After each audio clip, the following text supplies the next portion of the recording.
Welcome to another episode of Prepper Talk Radio, radio for the ready-minded, where we focus on God, family, and country. We got Scott, Shane, and Paris, all three of us in the house today. And we're excited to share with you some of our thoughts and feelings about the importance of being self-reliant and how that really relates to liberty and freedom, and what it can really do for us in terms of our freedoms and liberties, and how being self-reliant is important to that. Before we do that, though, we want to jump into our website. Go to preppertalkradio.com, download our resources, join our mailing list, and be a part of our community so that we can reach out to you. We're going to start doing emails on a regular basis with different resources, education, different things that we are seeing going on, and we want to just kind of keep the education going. Even when you can't be on the podcast, you can read it on our emails. The other thing we want to just remind you is Jace Case. We're live today on our YouTube and Facebook, in our Facebook group. And so today, for those that are live, we want to just remind everybody that Jace Medical is increasing their price on the Jace Case tomorrow, actually. So go to jacemedical.com and enter the code PrepperTalk to get your order, and you'll get $10 off. The price does increase $10 on the 25th of August, which will be tomorrow as of the recording and as of the live video here today. But just remember, Jace Medical is your 5 most important antibiotics in any emergency. Jace has Jace Daily now as well, which gives you your daily routine medicines as well. You can get a year's supply of those. So make sure that you get your what they call, actually, I got an email from Jace Case this recently. They said, we're your off-grid pharmacy. And I was like, yeah, that's cool.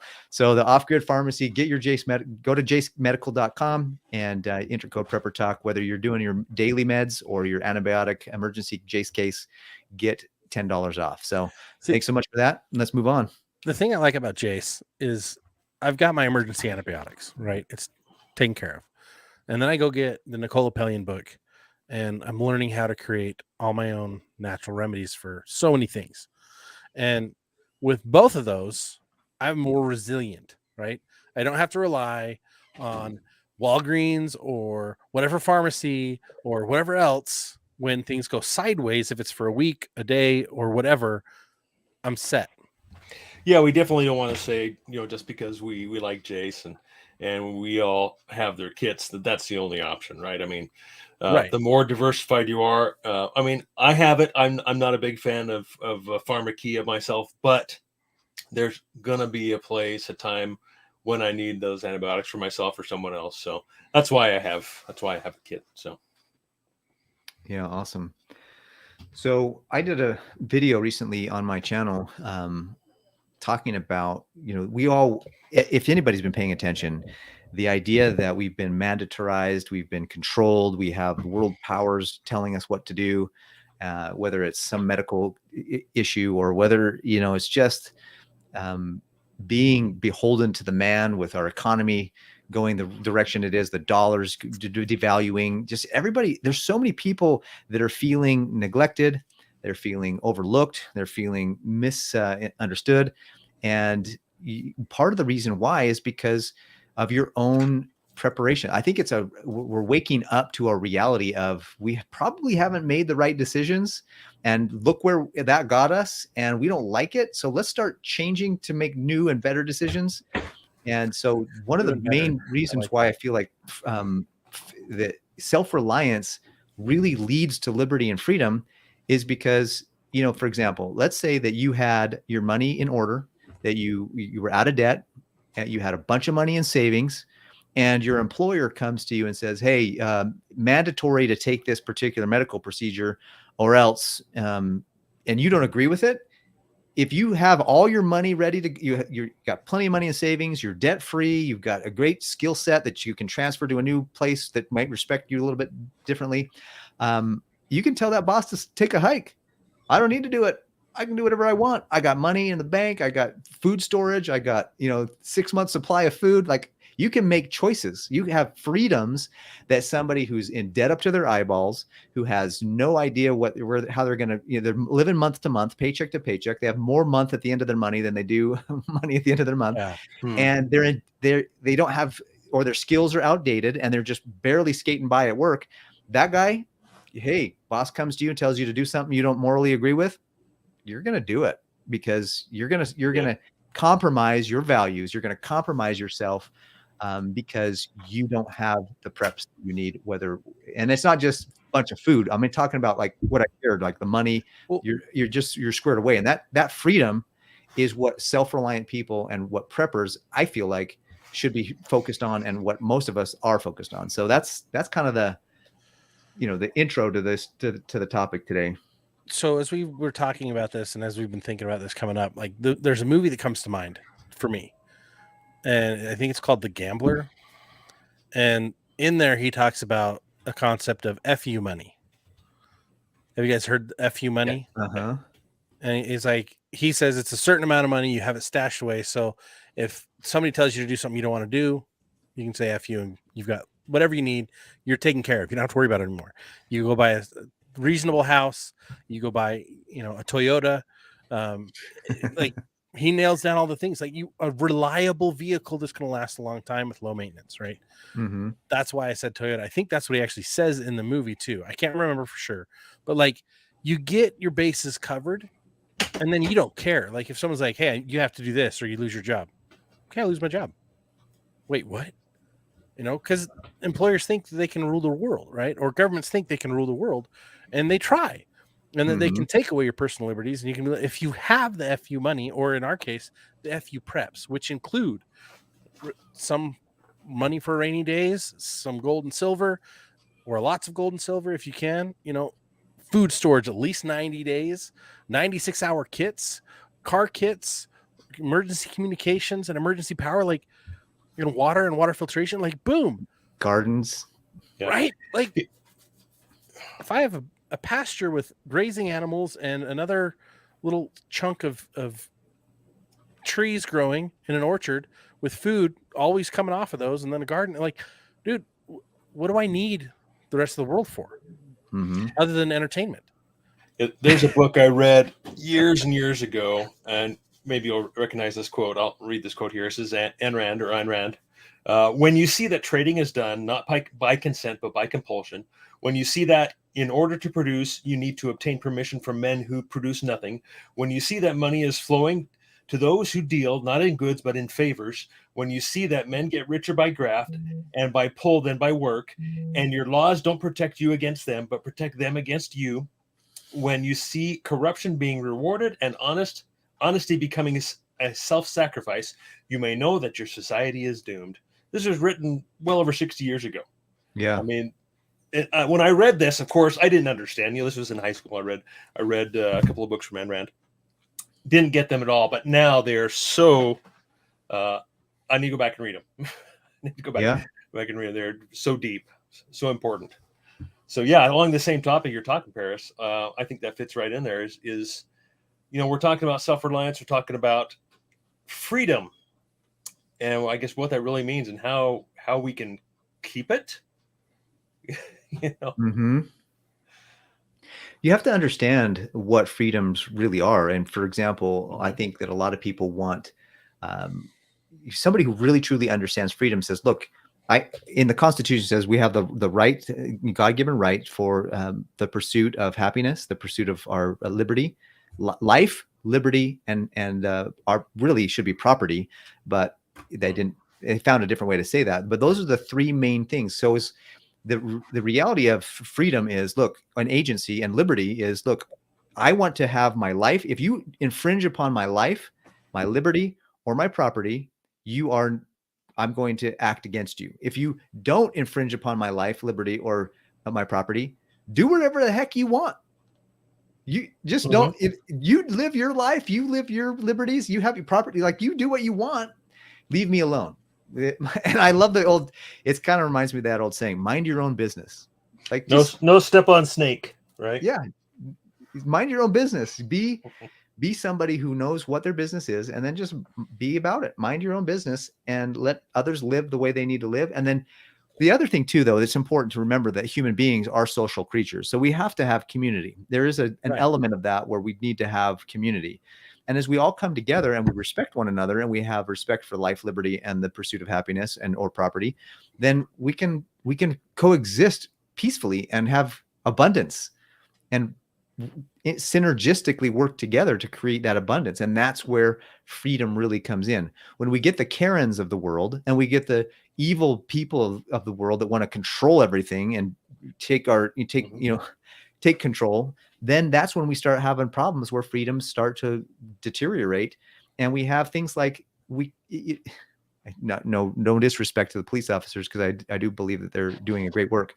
But like, why do I need a license to drive again? Like, why do I need to have why do I need to have a license to build something on my own property? Like, why do I need to have a Because license to get married? Right. all of your freedoms have been taken over by the corrupt system and sold back to you. Yeah, and that's the thing I think where we need to start is with the understanding of the systems that are in place to control us. Mm-hmm. We talked about this a few weeks ago, a prior episode. We really got into like getting out, right? Ditching the matrix and getting out. But like today we're really focusing more on what does liberty and self-reliance look like together?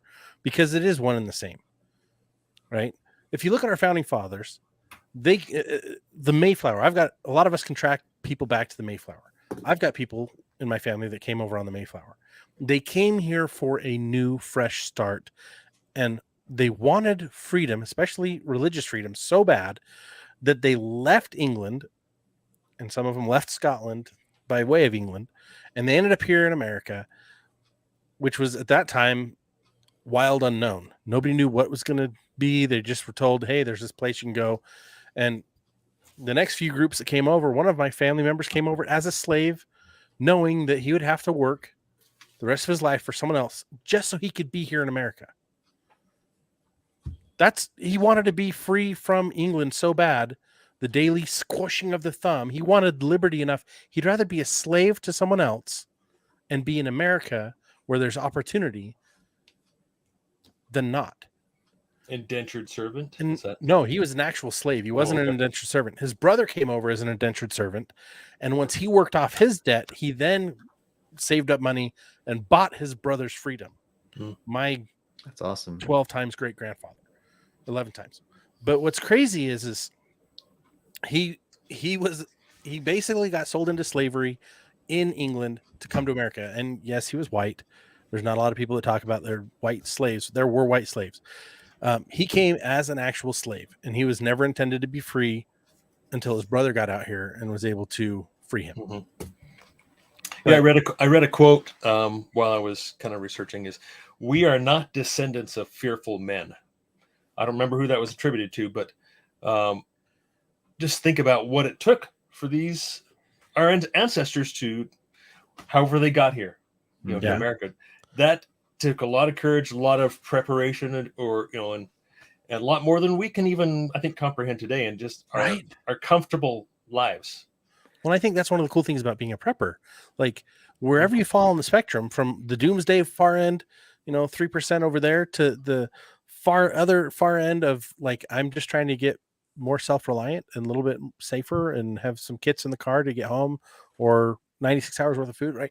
Wherever you fall on that spectrum, like, this is blazing your own trail.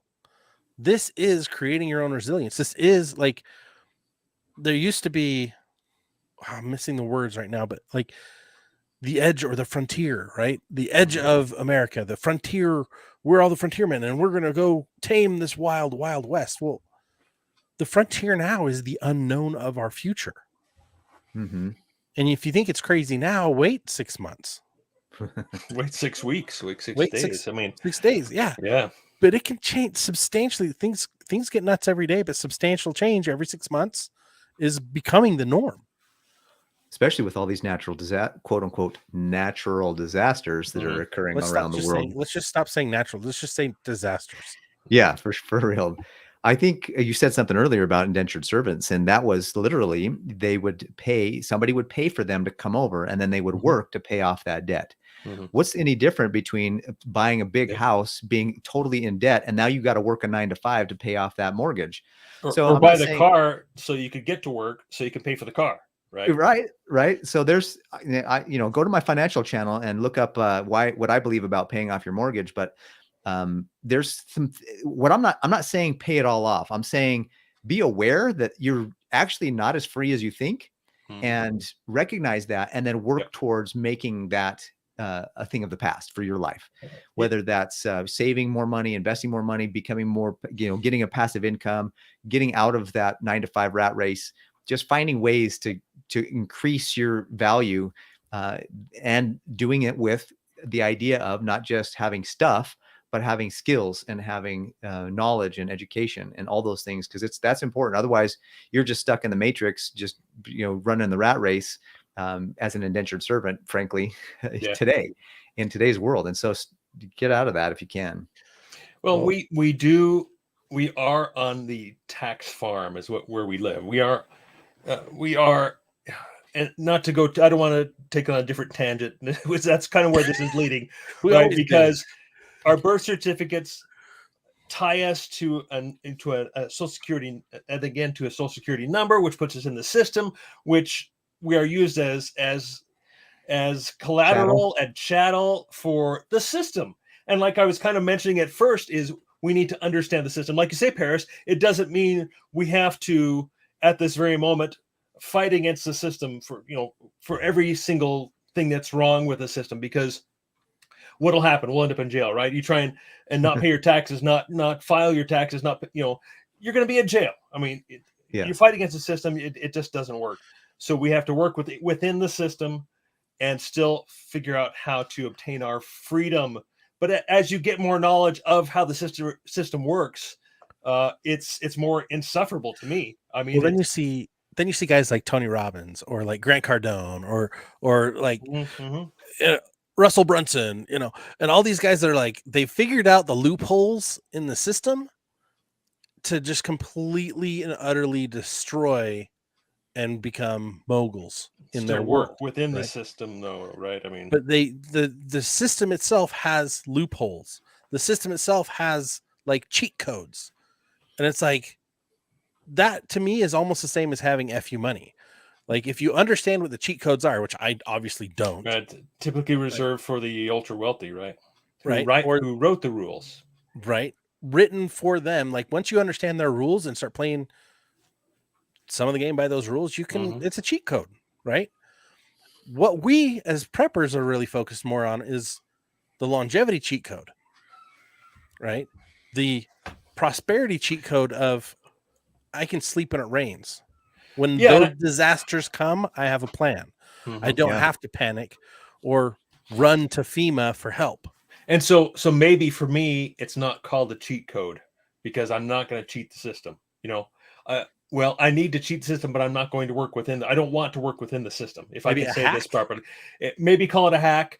Whereas most of us, I would say, kind of the preppers, we want to get off grid. We want to get out of the system. We don't want to comply or take part of any part of the system because the system is evil, right? So participating in that system kind of causes us to participate with evil, right? I mean, it makes us part of that system. So I want to unplug from that completely. Is that possible? Sure, but what's the price you have to pay for that, right? Yeah. To go along with the FU, I think that would be like having FU skill sets. Like, I could survive anywhere. Like, grid goes down, I'm fine. Like, society collapses, I'm fine. But then you might find yourself all alone too. Well, that's true too. So that's one of the things as a father and as a provider for a family, you've got to take under consideration some of the ramifications and consequences of our choices. That's one of the things that I like to tell people from time to time who say, hey, how do you know as much as you know and still stay sane? I'm like, well, I kind of like to think of myself as an undercover agent. I'm an undercover agent for Jesus living in the Satan's world. And so living in the world, but not being part of the world. Exactly. I try to be, and it's kind of goofy maybe, but it's like, to me, it's like, I'm waiting for the green light from God to say, you know what, it's time for everybody to just leave Babylon, leave the world, and just go for it. And that's you have to have, number one, you have to have spiritual discernment. You have to have education and skill sets to go with that education on how to survive and thrive in any scenario or situation. And that's where is it possible for everybody to know everything? No. Well, not in any, not for me anyways, but there's enough skills that we can all learn. And then if we have really close friends that we trust that have other skills that complement those, then we definitely have the ability to say, you know what, F you world, we can survive and thrive without you. It's like just bouncing out of the system, right? It's just getting to the point where you can like, I'm good. My kids are good. The next few generations are going to be better off because of the things we're doing now. Just like 5 generations ago, they were thinking about what can I do now for my kids, grandkids, great grandkids. Mm-hmm. For us, what can I do now that's going to put them in a better situation? That's my great whatever grandpa who came over as a slave. He knew that if he got his family to America and that the generations past him would be benefiting from that. So much so that he basically gave his entire life to someone else to own. Yeah, huge sacrifice. Right? Mm-hmm. So the little sacrifices of, putting in that fruit tree that didn't really make the most sense, but for today, but for tomorrow it does, or that nut tree. I mean, the best time to plant a tree was 20 years ago, right? The second best time to plant a tree was right now, right? Like last year, whenever. Get things in order, get your house in order, get your life in order, and have that liberty, not just for you, but for the next generations. Like if I'm planting a nut tree, it's so my kids and grandkids have nuts. Well, I think so that they become that. I think obviously part of exactly part of the part of that way of thinking, I think, is realizing that back 100 years ago, 5 generations, whatever you want to call it, people were far more free, but that freedom was not free, and freedom will never be free. It's just it's disguised in hard work. But if we talk honestly about where we are now, there are more things that are conspiring against us, and have been my entire life, to keep us from actually recognizing that we're not free, making us think that we are free, and that being part of the system means freedom, which are all lies, which I've come to realize just in the past handful of years, really. Yeah. It's kind of a shocking wake-up call. And you're like, okay, well, now that I know this, what the heck do I do? Yeah. Well, you got to take a few minutes and kind of mourn and be sad, and maybe even spend some time depressed. I don't recommend the bottle, but there's people I'm sure that went there. I did the Christian equivalent. But then if you really ask God, like, hey, what do I do from here? Now that I'm aware of what's happening and how the enemy's really kind of done some things, what do I do? And you'll be surprised. I was surprised to see what I was told to do.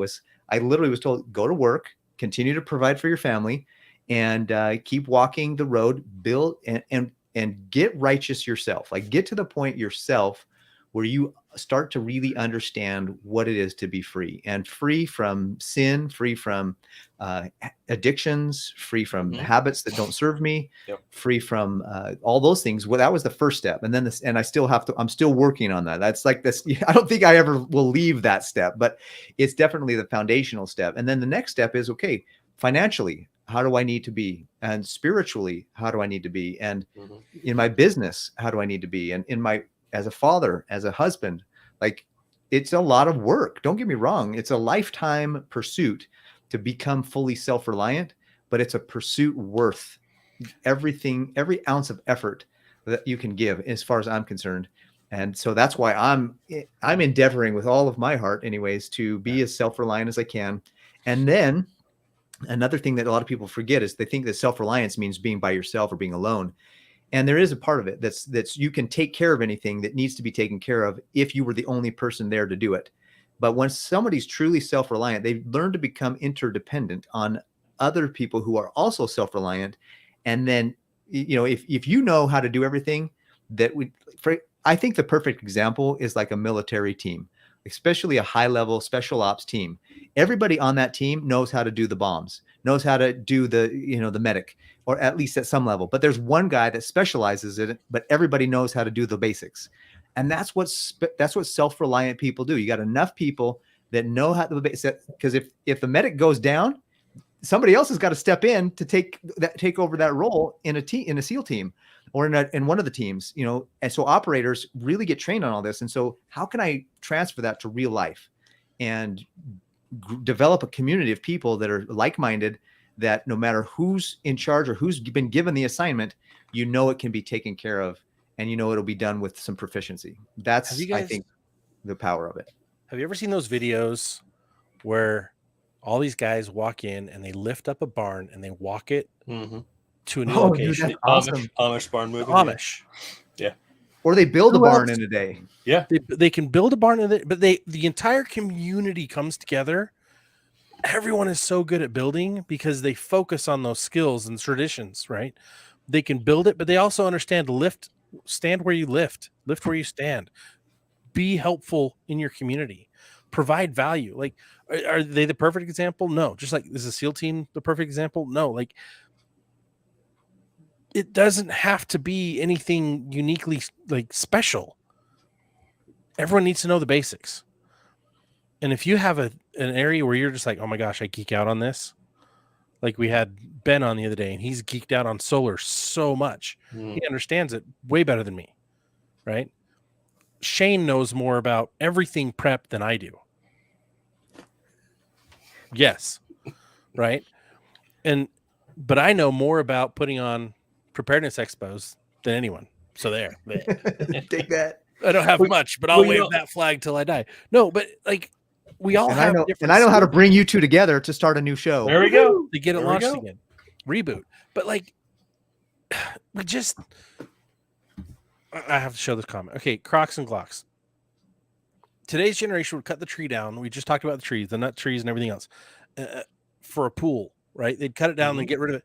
Like, what's crazy is like, what are we giving up with our liberty when we're not trying to be self-reliant?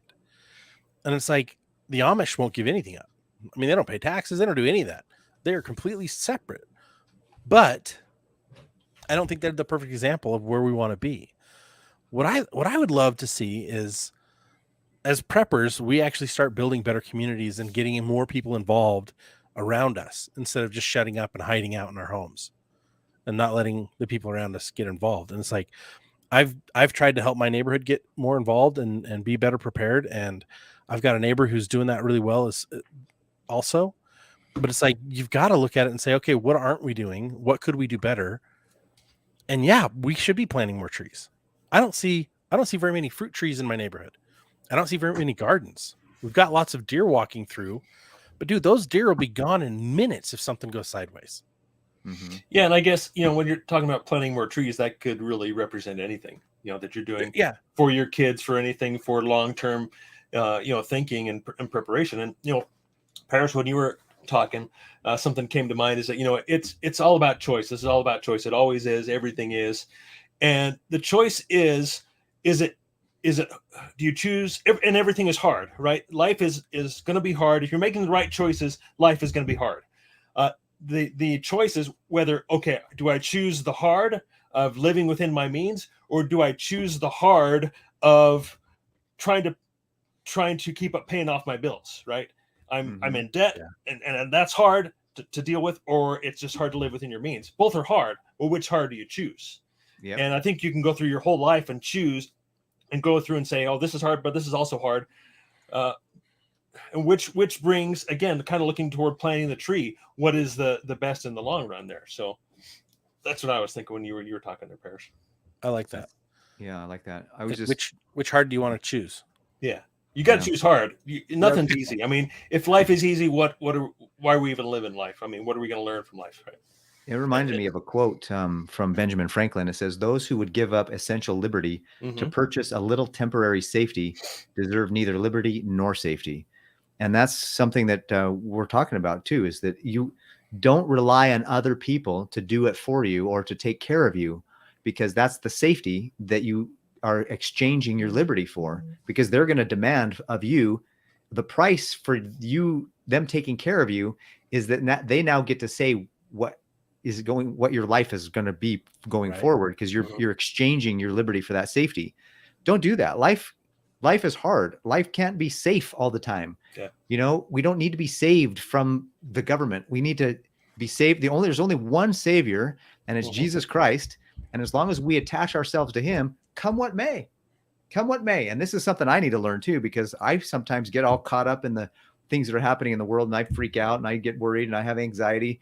And I just need to remember that, you know what, come what may, I got the right Savior that I'm trying diligently to be attached to. Well, it's interesting because there's salvation and then there's survival, right? Mhm. A lot of us, when we get stuck in survival, I heard this a few months ago, and it completely shifted one of my poor thinking patterns. But this mother and daughter were having a conversation, and the daughter says, "Mom, we need to check on grandma." The mom's like, "What? Why?"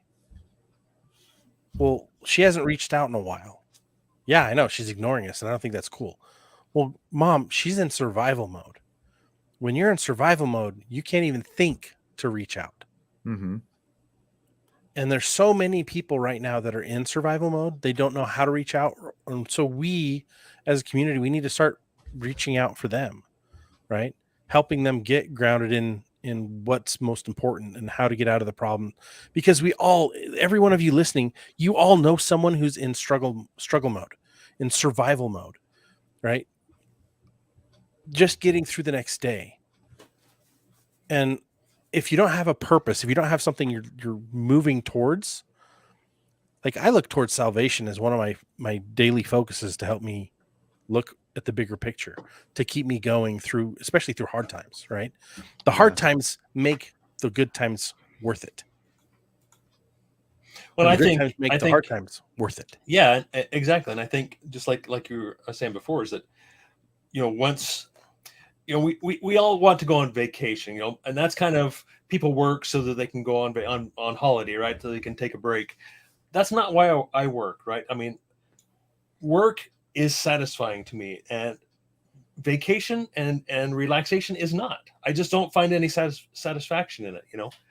And another quote that came to mind that I found as I was doing my preparation here is, this was Thomas Paine, kind of like along the same lines as Benjamin Franklin. His quote there is, he said, "Those who expect to reap the blessings of freedom must, like men, undergo the fatigue of supporting it." Again, life is hard, right? Mhm.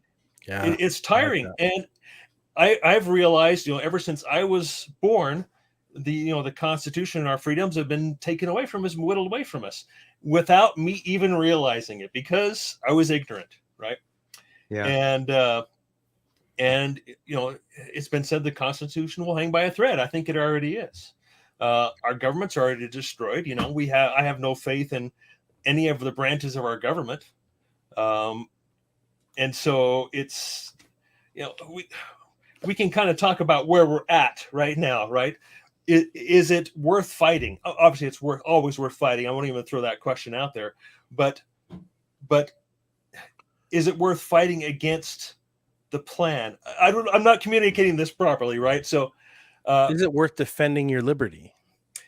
Whatever your liberty means to you. Like, here's the thing. Or do you step back and hide and say, hands are up, Christ is coming, and I'm not going to try and stop or slow down that plan? That's what I'm trying to say, I guess. You and I had this discussion towards our last episode before we went off the air for a while, right? It kind of comes down to the question of, can I do anything else to help people, or are they too asleep? And also, I know so much. When you have been warned, it is your duty to warn your neighbor. Yep. And so there is that constant turmoil. You guys that are listening, like, you do need to go help. You do need to stand and declare your liberty and stand and declare your freedom, because if you're not, they're just going to keep pulling it away from you a little bit by little bit. Like, this is the thing that drives me nuts. Like, if you go to Merriam-Webster's dictionary and you type in personal liberty, this pisses me off. It says that personal liberty is the freedom of the individual to do as he pleases, limited only by the authority of politically organized society, to regulate his action to secure the public health, safety, or morals of other recognized social interests. That's not the definition I grew up with. No. That is not even in the same wheelhouse. That's madness. Personal liberty is your unalienable rights, right? A lot of people say they're unalienable rights. No, they're unalienable, meaning They're- no one can put yeah, they're- anything against them. Yes, yeah. A lean, yeah. And alienable, they cannot be separated. So I see, I see Right. both those definitions as being true. They're not alienable. They're not Yes. unalienable. They cannot be separated as well. Yeah. But they only stay that if we defend them and if we use them. It's like And taking first a of all, we shovel have to outside. you have to understand them. You have to know what they are. Like so. And if you're reading Webster's dictionary, you're not going to learn them. Well, the example or the analogy is you take a tool outside and you leave it in the rain and you don't use it, it will be ruined over time. Time will destroy it, or someone will walk by and take it. And then you don't have it anymore to use and to prosper with. That is what is happening to our personal liberty. Everybody wants it. Are we willing to stand up for it? Mm-hmm. That's what half of prepping Yeah. is taking the responsibility back and being, for those of you who are men, being a masculine man. That's not toxic. That is godly. And for those of you who are women, to be a feminine woman, the mother, the wife. What's amazing to me, and Nurturer. it's a joke, but it's one of the most true things, is like this guy says, what you give to a woman, she improves upon and gives back to you. You give her a house, she improves upon it and gives you a home. Right? You give her, ingredients, she improves upon it and makes a meal. Right? All these things. You give her drama and annoyment, and you tease her and trick her. What does she turn? Like, you give her stress, she turns around and gives it back to you, but she multiplies it, and like, right? But it's amazing that a woman who is a true female, feminine woman, has more of a profound impact on a husband and on a family than any other influence. And if you give her good things, your love, your respect, protection, you protect her from the harms of the world, and you protect her heart, she will protect your mind and your spirit. And it's amazing how those two things work together to create a home centered around liberty and true freedom. Yep. According to God's law, which is the only law that really matters. Well, Corinthians tells us that wherever the spirit of liberty is, there is the spirit of Christ. So, having, the Holy Spirit in your life is a place where you should be in liberty. Liberty is coexistent with Christian principles. So, I totally believe that. And that's one of the things that one of the things I realized was like, okay, if I'm going to defend something, I need to know what it is. If I'm going to, and so that's why I spend so much time studying the scriptures. I want to know what I'm going to stand up for, and if I'm going to stand for something, I want to know what it is so that I can articulate it in a way that's going to make a difference. And so I'm like, you know what, if I'm going to stand up for my country and for the values and principles of liberty, one, I need to know the scriptures, because we just talked about how that's a very Christian oriented liberty and the spirit of liberty. But I need to know the Constitution. Like, when did I ever learn in school about how the Constitution? Like, we learn about the executive branch and the legislative branch and the judicial branch. But do we really learn what those powers or what they really do? I've taken 2 Constitution courses now from the Hillsdale College and from the John Birch Society, and my mind was expanded. And I was like, oh my word, they're free.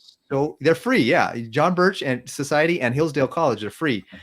I was like, oh my word, we are so far off what the Constitution says. We've now I know what to defend. So when a government official or when some edict or decree comes down from the powers that be, I know now, hey, that doesn't conflate with the Constitution. That doesn't conflate with the scriptures. If it doesn't conflate with the scriptures and the Constitution, I know right away, spirit of discernment, I can reject it, and I can have God on my side for rejecting it. Otherwise, if you don't know and an edict comes down from the powers that be, and you just hook, line, and sinker, well, okay, I'll just do whatever you say to keep the peace, get along, go along to get along. You're going to have your liberty. You're going to wake up one day in a jail cell with the door wide open, and you still won't leave. Well, go ahead. No. Nope.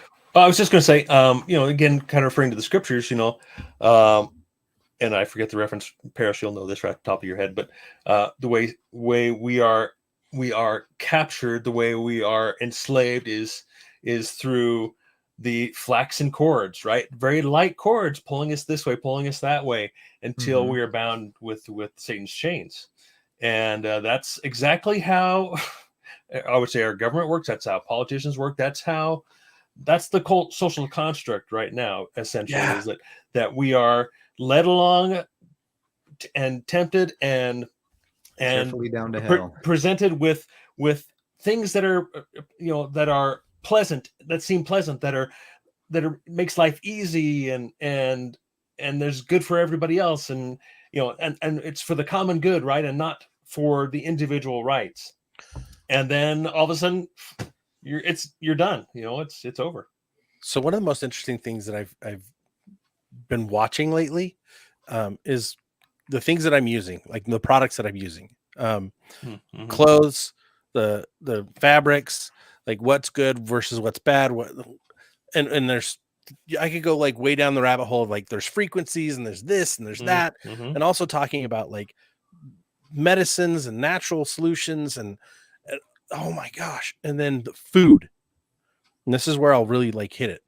If you listen to all the different media outlets talking about what you need to eat or what you should eat, and then I talked to a kid and he said, man, it's getting so hard. The economy's so bad right now. I'm having a hard time buying DoorDash. I'm like, what? And he goes, yeah, it's just I can't get good food for what I used to be able to get good food for. And I'm like, what are you eating? And he's like, well, yeah, like McDonald's. And I'm like, oh my gosh. They literally have been so programmed. That's what they think is food. Engineered, processed garbage. Right? And to pay for someone else to bring it to you. I can't cook it anything myself. More expensive has to be delivered, right? And it's like that's the complete opposite of self-reliance. And they don't know, like they don't even know you can boil water and you can put dried noodles in it, and when it's done, it's good tasty noodles, and all you got to do is flavor them, right? Go to the farmer's market. Go to the for heaven's sake. There's so much the next generation is screwed with because they just don't know. They've been programmed to believe that they don't have any right to learn how to cook, or they shouldn't know how to grow a garden. They shouldn't know, like we shared this on our Facebook page, like the things that used to be taught in school that aren't anymore. Like they used to teach shop how to work on cars. They don't do that anymore. You used to be able to learn welding, or home ec, even all these different trade things, right? They had home ec. I learned how to sew in 10th grade.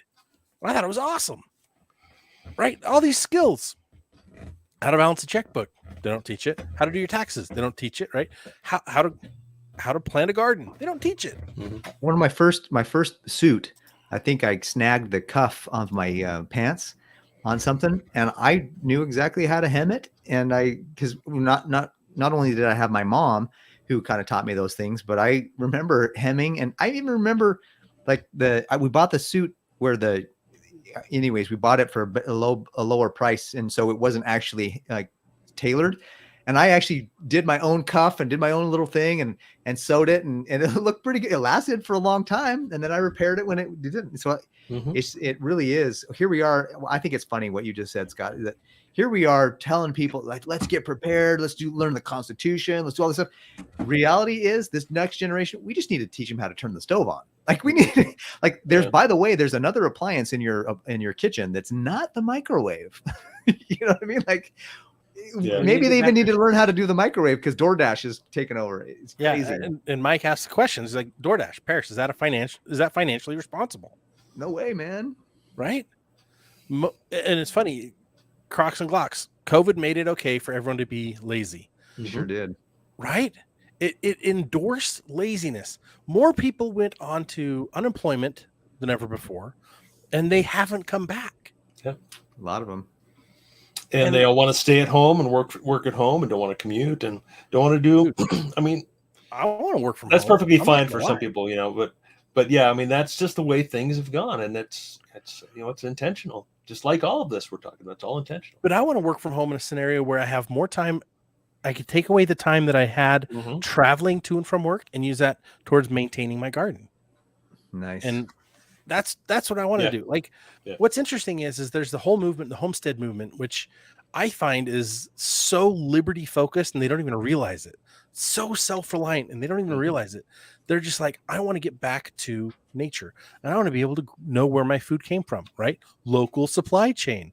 Oh, if I have a local supply chain, I don't have to worry if the trucks stop running, right? Well, like you say, Uh-huh. Scott, I think people think that is maybe they want to move backwards, they want to step backwards. No, that's advancing forward. That's an advancement. This technology has handicapped us in many Can ways. I change your perspective on that? Yeah. It's not moving backward or forward. It's moving higher. Okay. What Like did God this. tell Adam when he gave Adam and Eve the garden? Dress this garden. Go and dress this garden, right? Go and take care of Mhm. this. And by the sweat of thy brow shalt thou eat all the days of thy life, Mhm. right? We are intended to work Mhm. with the world, not against it, Mhm. with this planet, with this place we live, to cultivate it, to grow things. It teaches you so much to raise. Like if I've raised chickens and I've processed them, and that was one of the most humbling experiences, to take the time to raise it and then to dispatch it ethically, right? Those chickens had a great life until it was time to eat them. And that was very humbling. It was full of gratitude. I didn't expect it to be so full of gratitude. Same with the rabbits that we raised. When it was time to process them, I was so grateful for their lives and for what they did. And now I knew that those animals were going to help feed my family. And it became a lot more intimate than just going to the store and buying meat in the frozen area or the whatever. Like, That's a good point. it's a complete acceptance of the constraints that this world has, and gives you a whole new level of respect for the world, for what God has created and given us. Mhm. And it's like, there's so many people that are moving to that idea and that dichotomy or that lifestyle, saying that I don't really need what the world is giving me, what society is giving me. I don't need that, because I can do it myself and I can be a lot happier. And it's like throwing off the burden of debt and just having a simpler life. The less things you own really means the less things own you. Yeah. Mhm. That big house with all the expensive lights and dual air conditioners and heaters and all the different stuff, do you really need that burden draining on you? It makes it harder to be self-reliant. It makes it harder to have peace every day. Oh, you get home from work and all of a sudden you find out that this light's out or that's out or there's a leak in the roof, right? All Yeah. those stack and stack and stack and stack against your peace. Yeah, and I think going back to understanding the system we live in, if you understand it, you don't want those things. I don't want those things. I don't want the big house. I don't want the big expensive car. I have no desire whatsoever for all the expensive cars. Obviously with the COVID thing and the just past several years of all this money printing or currency printing, I should say, there's so much excess cars and houses and everything has gone to excess, and I have no desire for it. That's why I have a place in the mountains, in the woods, right? I want to unplug from this system and be free from it. And for me, that's what freedom it ultimately represents. That's not what it is. That's a representation of freedom for me. But as my closing statement, let me just say is what I completely fully believe is that God is the source of freedom. Yes. Personal righteousness. And if we can't find it any other way, that's the way we can find it, right? Yep. If we can't disconnect from the government, if we can't disconnect from our lives, if we're not paying off the house or the cars as fast as we want, we can still feel freedom through our personal obedience to our God. What I love about that is that it gets to the very heart. Like, as you get to know God, you start to focus more on things that really matter, which is the people around you, and you change how you treat them, and you change how you treat yourself. And now all of a sudden you're focused on, how do I restore my rights? How do I maintain my rights? How do I help other people know how good this is? How great it feels to be able to have liberties, right? And I joke we're the gateway drug, right, Mhm. of preparedness, because we're not the crazy far out conspiracy tinfoil hat wearing guys all the time, right? We're not the doomsdayers. At I least like you what don't you see said that all the side of time. us. Yeah. At least you don't see that side of us. So It's much. fun to get into that sometimes, right? But that's not who we are. We're just normal guys. We're dads. We're husbands. We're we're neighbors. We're friends. And we're just trying to do what we wish someone would have done for us. Right? Yep. Be a voice of reason and be a voice of preparedness to help people get better prepared, to help people get aware of what's going on and that they have an ability. All of us have an ability to take care of ourselves. Yeah, we have the capacity. We just got to learn the skill sets to actually do it.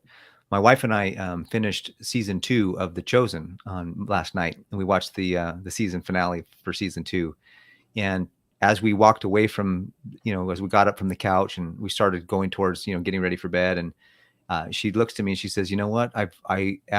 After this episode, none of the stuff in the world matters after all." Like she just had a really amazing epiphany that all that really matters is love your neighbor, love God. I got the order incorrect. Love God, love your neighbor, and just have a modest lifestyle so that you're not burdened by all of the things. And like, honestly, I mean, Utah Mike mentioned zero debt, right, Paris? And if you can manage your debt, get out of consumer debt for sure. But if you can manage the things that are going on in your life and you're not stressed out about it, then you have more freedom than the guy who's consistently like worried about all the things. And you mentioned this earlier, Scott, about the stress of having all the stuff. And the minimalism movement is real. There's a reason why it's taken so much momentum. It's because people are realizing, like, why do I have all this stuff? Why why is consumerism consumed me? And it's because that's the plan. And we need to break out of the matrix, if you will, out of the whole process and say, look, I'm going to do this from a position of awareness. I'm going to be aware. I'm going to make choices from a position of awareness, not a position of being controlled or manipulated. Like you're actually, what's going on and you're making choices and you're in charge. That's freedom. And that takes a lot of confidence. It takes a lot of discernment. It takes a lot of knowledge and education. And I think we can all get there. And it takes skill sets and other things that we've talked about. We're about 5 minutes to the hour, guys. Any last minute things, or should we close it off? No, I think I've said my piece. Good. Well, thank you guys for being on. Thanks for those that have been on live with us. We had a little smaller audience today on our live, but we certainly are grateful that you were here. For those that are listening, and come and make some comments, come and share your thoughts and feelings about what's going on. Come in our Facebook group, go to our preppertalkradio.com and join our mailing list so that you get access to that. We just put out an email today about some of the things that we are aware of, and we want to be able to communicate with you and stay in touch with you. So without further ado, you've been listening to Prepper Talk Radio, radio for the ready-minded, where we focus on God, family, and country. And until the next video, stay ready-minded and stay liberty-minded and work towards becoming more self-reliant. Till the next one, guys, have a great day, and we'll see you soon. See you next week. Adios.